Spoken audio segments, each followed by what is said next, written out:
When I played through the base game of The Elder Scrolls Online for the first time, it really surprised me. What I expected was the classic MMORPG style of gameplay.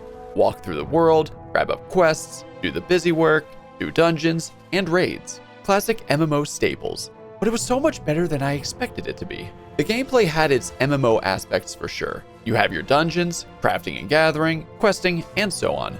But both the combat and the story were done in a rather unique way. I've seen people complain about the combat feeling a bit floaty, and they're right about that. There's definitely a lack of impact when it comes to hitting the enemies. But this being an online game, of course it's not going to have the impact of a single-player game. I would even argue it has just as much impact damage as Skyrim. But the thing that really surprised me was the story. The story itself wasn't anything super groundbreaking, but it was the way it was presented to us. The way the story connects with the side quests in unexpected ways was the big highlight for me. I would do a side quest, and it would either be referenced elsewhere or actually informed another quest's outcome. The way they connected like that really made it feel like a true Elder Scrolls game. But all of that was then. The DLC is now. Since I only finished the base game for my first time, I've never truly experienced any of the DLC or expansions. Since I like to play games in order of release, let me tell you that The Elder Scrolls Online really starts strong with its first DLC. And that first DLC is the Imperial City DLC. Yeah. They really started their post-release content with a PvP-based DLC, and it ripped me a new one. I looked at the release order list a few months ago, and I still thought that the Dark Brotherhood and Thieves Guild quests came first. Turns out that was not the case at all. Alright, well it's about time we head from the safe PvE lands of Tamriel and straight into the extremely deadly Imperial City DLC. Hi there, my name is MegaMadVlad, and this here is my journey and experience into the world of The Elder Scrolls Online. Join me as I go over my journey into this extremely well-known MMORPG in order of release. In this video, I take a look at both the Imperial City and Orsinium DLCs. Let's hop right in. Okay, so I understood, going into this, that the Imperial City DLC took place in Cyrodiil. I mean, that much is obvious. But all of Cyrodiil is involved with PvP. Now, I'm not much of a PvPer myself. Never touched it in The Elder Scrolls Online yet either. So something I wanted to look up was if there was a questline attached to the DLC itself. To my surprise, there was. So all I knew going into this was both that there is a questline and it's in a PvP zone. To what extent the PvP took place with the questline, I had no idea. And honestly, there was only one way to find out. I grabbed up a friend and we both got ready to head into the Imperial City for the first time. And boy oh boy was I not prepared for this. The first thing was getting into the zone in general. I had no idea how to go about that at first. I was thinking that we might have had to go to a neighboring zone and walk in which case, hope to God that we can make it to the Imperial City without dying too much. Turns out it was actually much easier than that. I was told that we could just go into a menu and teleport directly into the Imperial City itself. Well, that was a big relief to find out. Could you imagine trying to ride your mount to the city, only to be sandwiched between two of the rival factions on your way there? Because that's exactly what I expected it to feel like. Teleporting in, we appear in the Imperial sewers, which, by the way, are absolutely massive and hold all three faction safe houses. I'm sure PvP has always started because you can smell your opponent from a mile away. Another thing though, turns out I can't partner up with my friend here unless they had a character in the same faction as my own. I mean, that makes sense. Didn't know what I was expecting there. But we officially start up the Imperial City questline by talking with General Nadras of the Aldmeri Dominion. He tells us of a woman in the city, goes by the name Drake of Blades. Am I the only one that immediately thought about Jack of Blades from the first Fable game here? So it sounds like she's the one to really get things going with the story here. She's a bit socially awkward, and she tells me that Molag Bal is scheming some sort of plot here in the Imperial City. Considering that I already beat him in the base game, I'm guessing that this storyline here is supposed to take place alongside the base game. After talking with her, the overall quest has begun, but I still don't have a quest to really follow up with. But the scouting board here has a quest marker above it, so that's where I start. It tells me to go to the Memorial District and raise a rally point there. So up the ladder I go and... oh, here's the banner point. Oh, and the Drake of Blades is here. I place the banner up and then I talk with Drake of Blades. She tells me that the worm cult is digging up graves and that they need to be stopped. I need to get a key and a Daedric brand. something that could control skeletons off one of the worm cult members and enter a chapel with it. So I find both of them almost immediately and then head inside the chapel. Raise a skeleton who then proceeds to tell me their plan in this district. So far so good. But then my friend and I came across a big roaming enemy named Volgas, and we decided to try taking them out. Worst decision ever. He absolutely rocked our worlds and we both died. I know that world bosses can need groups of players to take out, but holy hell, he practically one-shot me. Now, I'm sure the more observant of you probably noticed something happen in this exact moment. Something I was not aware of at the time of playing through this content. Upon my death, I went from 70,000 of that blue currency in the bottom right corner of the screen down to 35,000. I lost half of what I had simply from dying. This being my very first time in a PvP zone in ESO, I obviously had no idea what to expect. So losing this currency, simply because it's apparently on my person, was not something I expected here. Of course, I found this out much later, and after many, many other deaths. I found out you can apparently bank those so you don't lose them or something. Oh well, not the end of the world, right? After meeting with Drake of Blades again, she thinks that Molag Bal is looking for some kind of relic in the area, and now I need to collect some kindle pitch from the local enemy population. Once I get that, I finally meet back up with Drake of Blades, and we forcibly close a newly made mine shaft via explosion. Doing so will prevent the enemy from using it any further. And that's the general idea of just one of the 6 districts in the Imperial City. Each of them played out in a similar fashion. I arrive in a new district, get a quest, do the quest, and the story is presented to me via the quest giver. Each district has its own main objective, as well as their own importance in the story. Something else I should note here. Even though I went into this DLC with a friend of mine, it appears that we both are given the district quests in different orders. What I mean by that is, I had quests that my friend didn't have yet, and vice versa. And this is with both of us having gone into the DLC at the same time. It did end up getting confusing when we were trying to relay what we needed to do. But that aside, 2 of the districts gave both my friend and I a rather tough time attempting. The first one was in the Temple District. I started it up the same way as before by inspecting the scouting board and going to the district in question to place an Aldmeri Dominion banner. Then, of course, talking with Drake of Blades. Things were moving roughly the same as the last district. But that wouldn't hold that way for long. Near the end of the Temple District questline, you have to save a named priest inside the temple itself. He was captured by the Daedra and is in the middle of an interrogation. We have a boss here, so I tried to see how tough the fight will end up being. But after fighting them for a bit, I took them and their minions out without too much difficulty. But then the real boss showed up. And it was this mean-looking guy that really put me through my paces. Turns out, he's another boss that can basically two-shot me. Even after my big attempt here, I only got him down by maybe 1/5 of his health. It was really evident here that I was going to need help for this fight. So I called in my friend. We both ended the first phase of the fight fairly quickly. Not too much trouble there. And then the main boss showed up and once again, absolutely wrecked us. We tried a few more attempts to the same level of success as before. But on the final attempt, we went back in and noticed another player attempting the same challenge here. The only problem was that they were Daggerfall Covenant, so any overlapping attacks would hurt each other. But we buckled down and kept fighting. The boss's HP would steadily drop further and further, but we persisted. Even with both my friend and I down, because the other player was still in the room, the boss didn't despawn. Thus, I rezzed myself and continued fighting. The boss was almost finished, and then we did it. We beat the fight! Oh, that was such a relief. And all with a random enemy player in a PvP zone. And finally, we can move on and... oh, my friend didn't get credit for the win. Turns out, about halfway through the fight, he ran out of soul stones to res himself. So he had to teleport a fair distance away and didn't arrive in time for the boss to fall.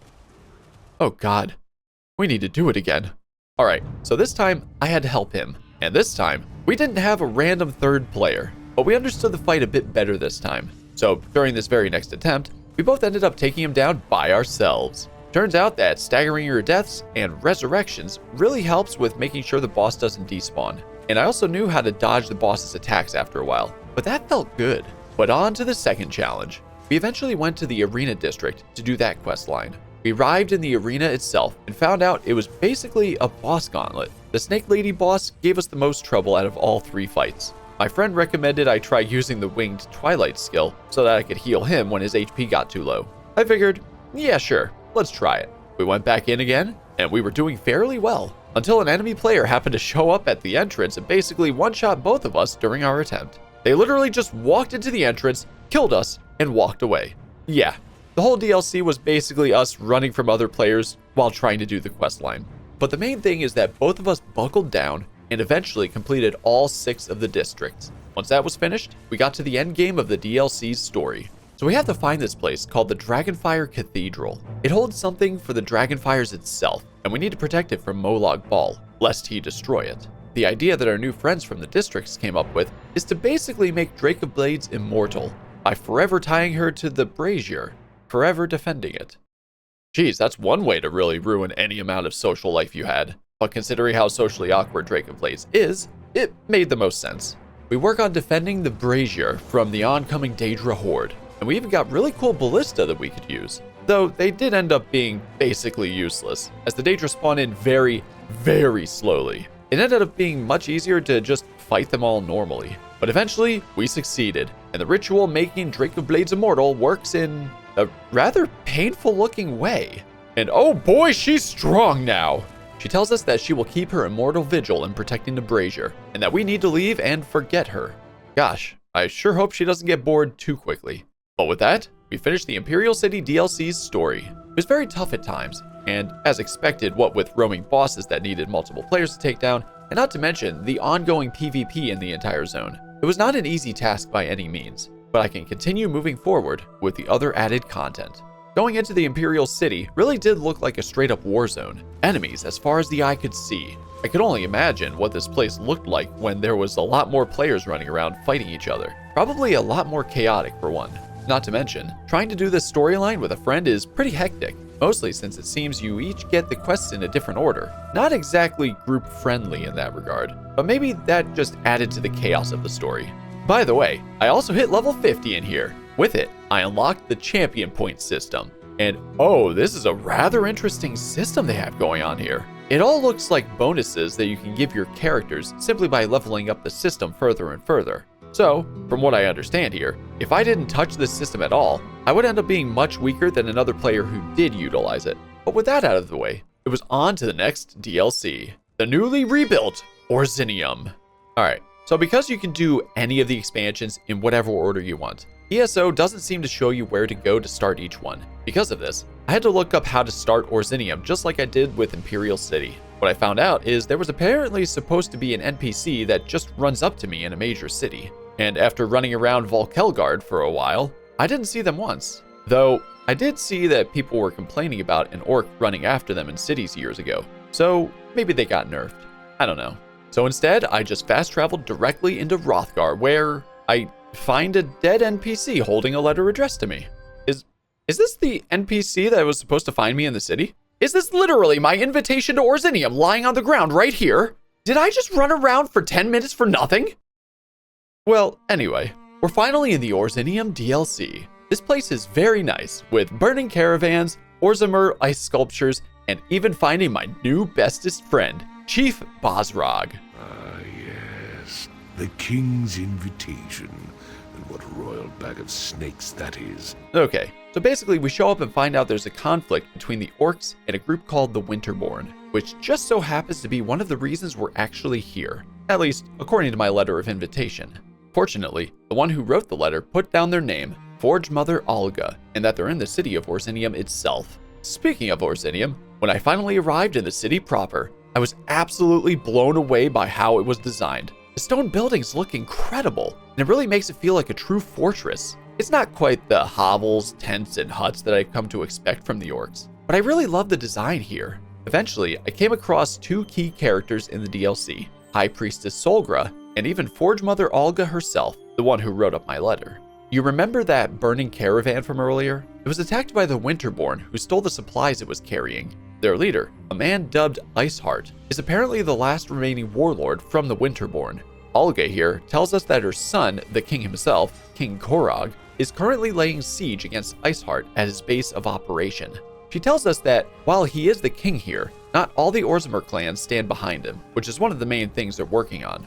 But another thing I found interesting from both Solgra and Olga is they talk about a god of the Orzamer that I've never heard of before, a god named Trinimac, which surprised me because even as late into the timeline as Skyrim is, I've only ever heard the orcs talk about the Daedric Prince Malakath.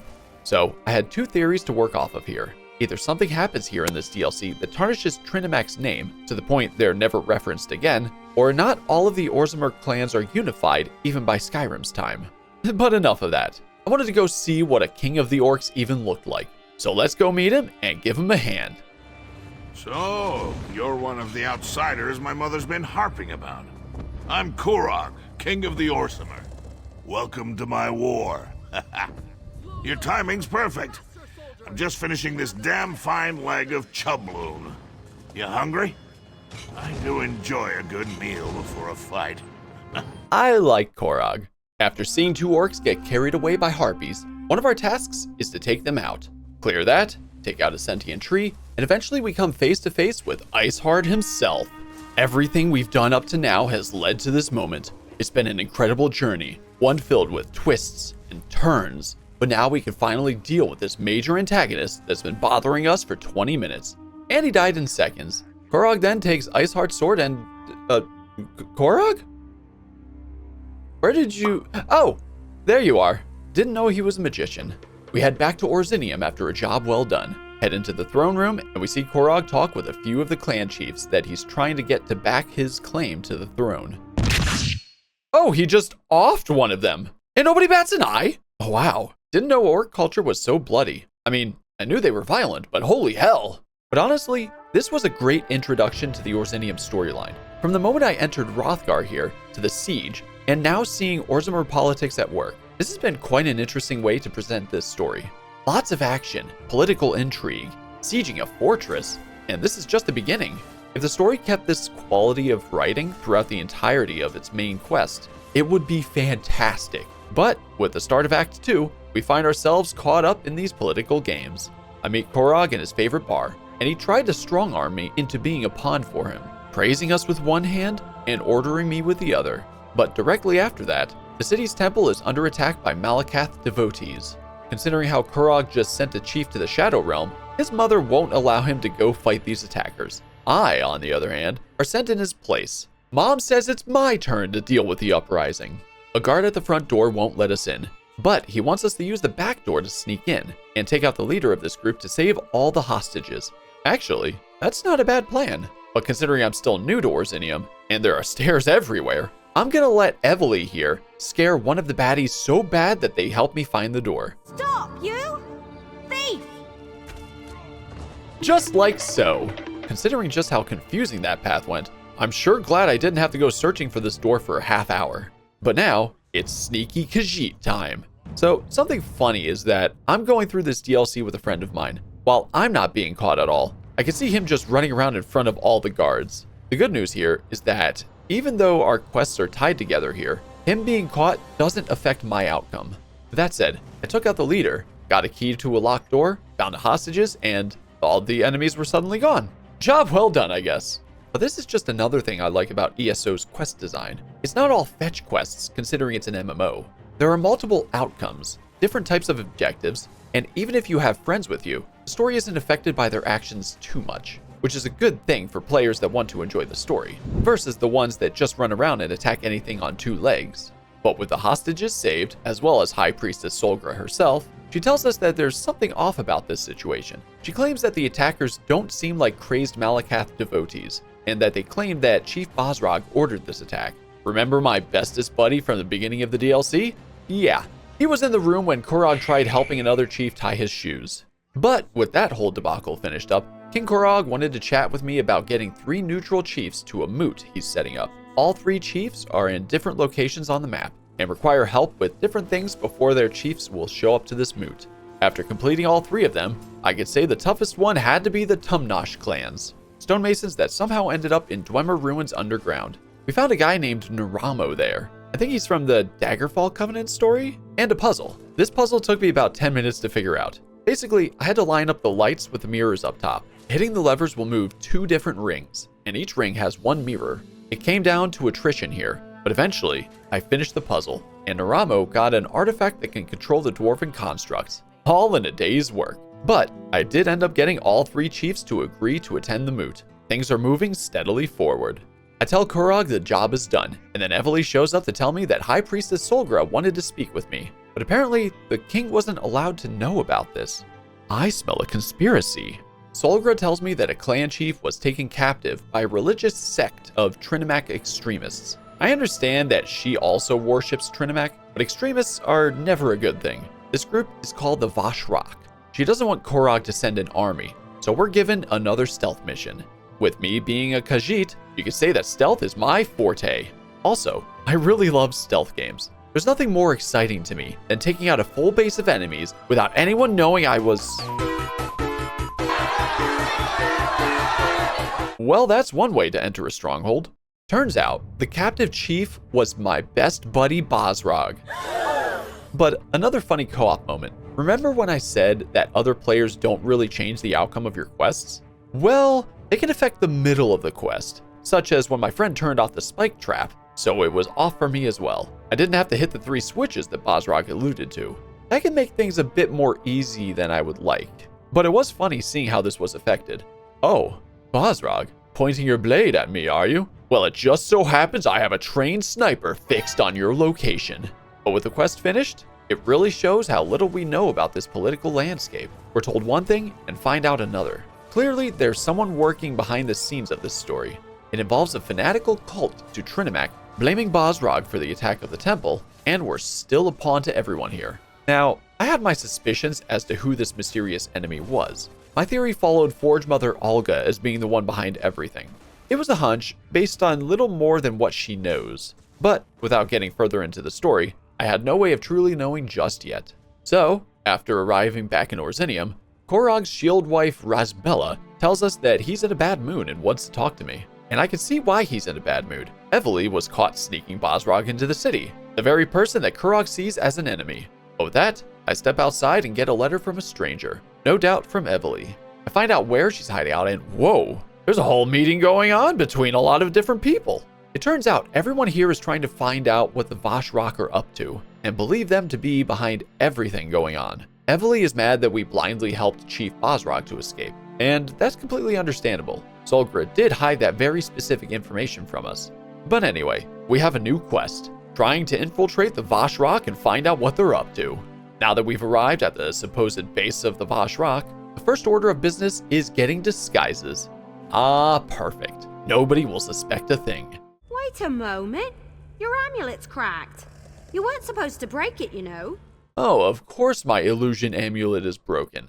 Hopefully it won't fail at a particularly critical moment. You don't say. So I take Talvia with me, and apparently we have to undertake some loyalty trials. Oh, you have agents in Orsinium, you say? I've got my eye on you, Olga. But with a hop, skip, and a jump, I finished all the trials and I enter the council room. Ah, now I see how you completed the gauntlet so quickly. You know, that voice suspiciously sounds like Olga. But since they want me to kill Talvia, I'm going to have to say no to that one. Have at you, Olga!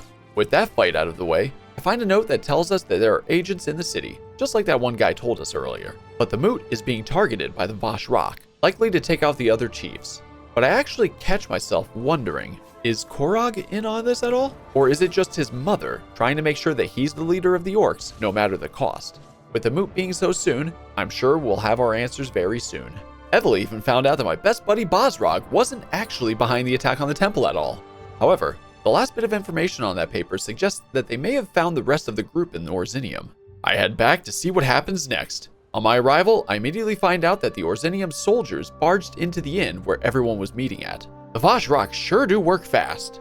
I sneak into the hiding room and find out that Evely and Bosrog were taken prisoner by order of the king. It's time to speak with Korog himself. He's happy that the clan chiefs showed up, but gets angry when I try to warn him that the Vashrak infiltrated his city. He sends us down to the dining hall to talk, away from the clan chiefs. When I arrive, Olga is there. She then basically tells us that she's the leader of the Vashrak. My theory was right. But then she sentences me to execution and uses magic on me to perform the deed myself. While on the floor, bleeding out, Korog appears from the shadows, telling us that he was in on all of this too.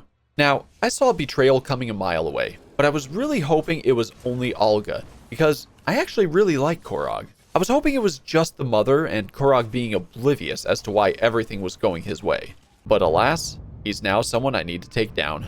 After waking up, I find out I was saved by Korog's shield wife, Razbella. She saved me because I helped her people, but she wants me to take Evely and Bosrog and just leave. If we head on to save the clan chiefs, she'll be there to oppose us as well. Alright then, on guard. So I saved both Evely and Bosrog, and now we have to stop the moot, stop Korog and Alga, and save the clan chiefs. I head for the throne room where both Korog's shield wives are there waiting for me. Take them both out, and find a note that Korog left. The door to the moot is locked, but it tells us there's another path through the temple, and that the king sent soldiers after High Priestess Solgra. So now we have to find her fast to save her. I find Solgra and save her from 2 soldiers. Tell her about the pathway through the temple to see if she knows about it. She tells us about a path she knows, and oh my god, she gets shot with an arrow! I rush after the assassin and take her out. But alas, Solgra is dead. No time to grieve as we head for the hidden pathway to the moot. We enter this library that has a puzzle that stumped me for about 20 minutes. Like, I understood how the mechanics worked, I just couldn't comprehend the directions the statues needed to face. But what I found interesting is that they actually have a copy of the Lusty Argonian made here.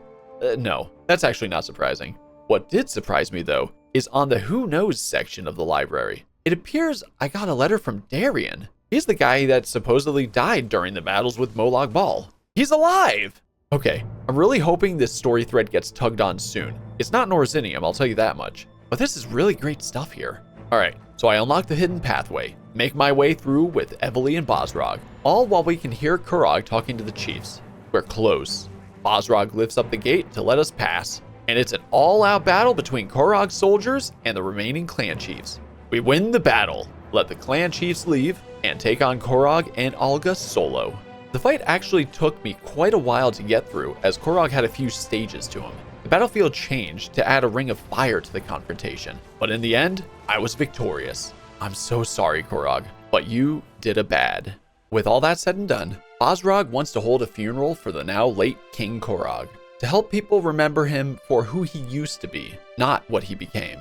I like this a lot. It makes a lot of sense. We attend the funeral, light some fires, and then Bosrog says he's going to be the new king of Orsinium to keep things stable. My bestest buddy is all grown up now.